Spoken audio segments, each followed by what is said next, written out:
بيقول لك التكييف ده هيخليك تعمل حمام على نفسك.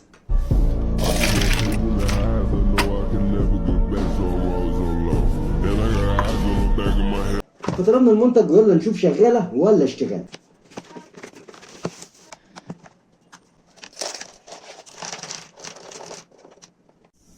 يا سيدي سرعة تانية التالتة.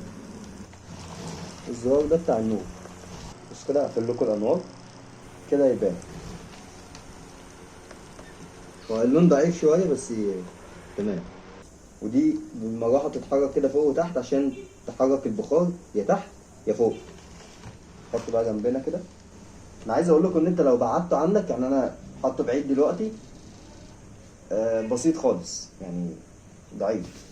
كمان خليني اقول لك رايي، هو باختصار ممكن تحط على مكتب جنبك هيعمل مفعول جامد جدا، لكن انت تعتمد عليه مثلا في اوضه ولا حاجه فهو لا، هو صغير مش هينفع غير لمكتب بس. فالمنتج لو هتجيبه للمكتب فالمنتج شغال. وبس كده، ما تنساش تعمل فولو عشان تشوف حقيقه المنتجات قبل ما تشتريها.